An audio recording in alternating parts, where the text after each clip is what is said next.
Good morning, Reina. How are you doing today?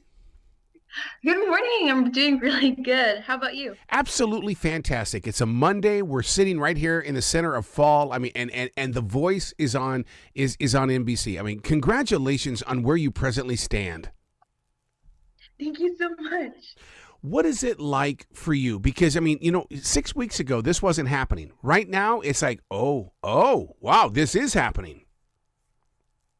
Yeah, totally. I mean, like when I did the voice and everything, I was like, okay, I got this, and everything. Until finally it came on TV, and I was like, I did that. That's real. I got to tell you that one of the reasons why I'm such a big fan of yours is that my granddaughter sat in the back of the car when she was 3 years old singing to us, and I thought, oh my. And then to hear your story, I mean, it's like it really does happen. It starts at such an early age. And when you hear it in someone's voice at such an early age, I mean, all you can do is just basically be their best friend and support them along the way. Yeah, definitely. That's so cool. You're part of the next generation. I mean, we've got millennials and Generation Z and stuff like that, but you are a beacon of light to those that are following. How is it that you're embracing this moment of being such an incredible leader? I really don't know. I mean, I'm just trying to kind of just go with it. I mean, I'm really new to this, and some people will be like, "Oh my gosh, you do like amazing. You're really cool." I'm just trying to be really encouraging and super good about it. One of the things that I deal with because I'm with iHeart and stuff like that is that creativity is one of those things. It can be a monster. It can also be your best friend. How is it that you were able to take your creativity and place it out there for others to see? Because so many listeners and viewers like to hide their creativity because they're afraid of bringing it forward. You're not afraid. No, not really. I mean, I just posted on my social media, basically everywhere. I try to perform everywhere, try to, kind of like spread the message. Um, I I do a lot of that. That's interesting that you bring up social media because I remember when I was a kid too. I wanted to be that performer. I wanted to be out there and stuff like that. We didn't have that while I was growing up. How important is social media to your present place? I feel it's really important to me because that's where people I don't know can like see my content or I could look back to it or um yeah, no, you could see other people too and you could like collab and stuff. It's really cool. What is your go to? Because I love Instagram. I love going to Instagram. The problem is, I wish Instagram came. You could instantly access it from computers rather than your smartphone and stuff like that. Is that are you the Instagram queen or what happens? Um, I'm not like too much into like social media, but I feel like my go-to is probably Instagram. Hmm. Yeah. Hmm. Yeah, and even with Facebook, with Reels and stuff like that, I'm so addicted to watching these videos. Do you find yourself in the same situation? Does it affect the way that you perform music or to do the everyday world? Um, I mean, when I see other people sing or like reels and stuff, I think it's like super inspiring. It's super interesting. But I feel like I don't change too much my singing format, because everybody has a different style. Everybody has something unique about them. So,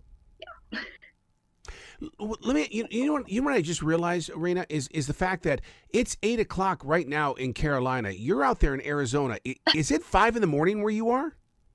it's 5:07 right now. Jeez, oh my God, this is? I guess this is part of the journey, then, isn't it? That you've got to get up at 5 o'clock in the morning to talk to a bunch of radio people across the nation. Oh yeah, definitely. Because I was wondering about, why aren't you in school? Well, because it's 5 o'clock in the morning. Yeah. So what does your average day plan out? I mean, it's a Monday. You've got school today. What do you expect to experience in your normal everyday school world? Usually right after school, I have club soccer and then homework and go to sleep. Wow. So let's talk about that soccer. Are you amazed? I mean, because Charlotte just got our first professional soccer team, and this city went crazy. I mean, just to, to have professional soccer in it. What is it? Do you want to play soccer as a professional or anything like that? It would be really cool to play professionally. Right now, I probably think I want to go with singing, but the opportunity to go professionally seems like super amazing, but I probably don't want to go that far. I probably just want to play in college, probably get a scholarship, and probably go on with singing.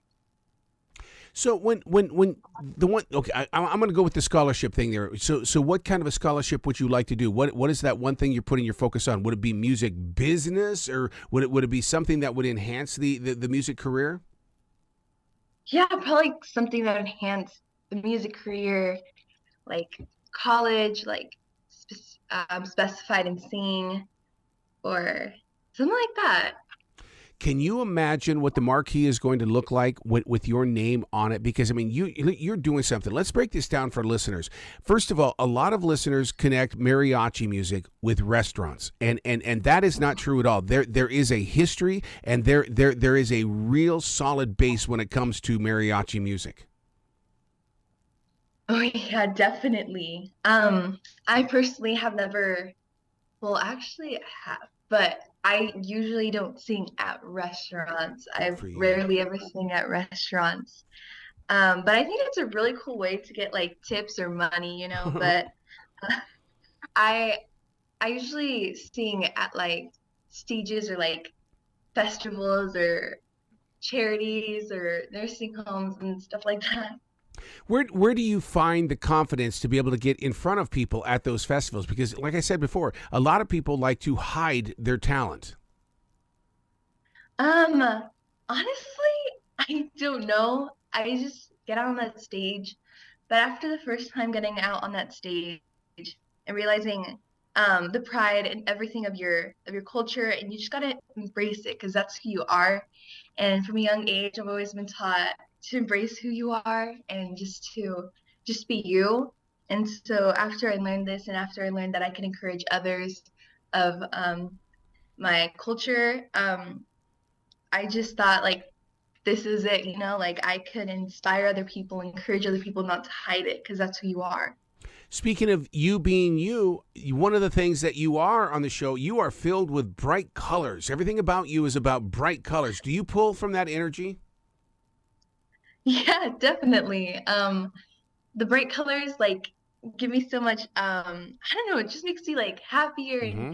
um way more confident. You're so right about that because my color is yellow. Everything, I mean, that's my go-to energy power. What would you say is your energy power? Probably a bright blue or red. Yep. Yeah, well, red is wow. That's leadership. If you study what red is all about, that I mean, no wonder you're on The Voice on NBC is because that's all about leadership. So growing up in Arizona, I mean, wow. I mean, what a wonderful place to explore. So many different places because there's so much open land out there. Do you ever just go out there and just take it all in? Yeah, totally. Well, like me and my family will go hiking Yeah. and yeah, we'll just like go hike a mountain someday. Do you ever get to the Renaissance Festival out there in Phoenix, or is that pretty far from where you guys are? No, it's not too far, but I've actually never gone. Yeah, the same people that run that Renaissance Festival are the ones that do it here in Charlotte, and my God, it is so huge, and it's I just love the idea, and once again, it's full of color and vibrant music and stuff like that, and that's really what your story is. It's about sharing that journey through music, Oh my God, thank you. Really cool. and music has been a huge part of your heart, hasn't it? Yes. How do you fulfill it? How do you keep because creativity is one of those things you can't just set aside. It's always got to be activated. At your age, how do you deal with that? I kind of go with the flow. Sometimes I don't know, just something will come up, or I'll ask other people what they want to see, or something, or I'll just get inspired by other people that I find online or something, and I'll try to like um, go with what's going on right now. So when you say when you find other people, who inspires you? Because I do the same thing. I love listening to brand new bands and brand new entertainers because I'm looking for that next big thing. What are you finding? Um, right now I'm kind of looking up to this girl who sings mariachi. Hmm. Her name is Angela Aguilar. She's really young too, and she's been singing mariachi for a long time, and she's pretty big out there. So I've just been like learning stuff from her. I mean, I've been watching her videos, and I've just been really inspired by her. Yeah, yeah. Now, do you find yourself growing in the rounds of maybe doing some salsa, merengue, bachata, anything like that? I've never tried it, but I'd be totally open for it. Yeah, because I mean, it's a different rhythm, it's a different listener, it's a different kind of dance. I mean, because I mean, I that's what I love about Latin music is the emotion from the inside the soul becomes a part of the dance on the outside of the body. Yeah, definitely. How do you? I mean, because even with mariachi, I mean, you've got to bring it out. There's got to be something going on inside your creative mind that says, okay, I need to bring this. I need to express more. I need to. You know what I mean by this as a creative? Yeah, definitely. How do you bring that forward? Um, when I'm singing mariachi, I usually try to like feel the song, like how would I feel like if I was in this, and I try to bring that Hmm. emotion. And like sometimes like I can't like connect exactly with the music because I'm like never been through these experiences, but I like try to like see how I would do it if I was in those experiences? I do know that because I mean, right now there's a brand new Tanya Tucker documentary that's hitting theaters, and she was a young country music performer, and she sang about things that were well above where she stood as a teenager. So you're right about that you're singing about things that you have not experienced yet. Yeah. So does that take research? I mean, how do you get it to where the listener can tap into it?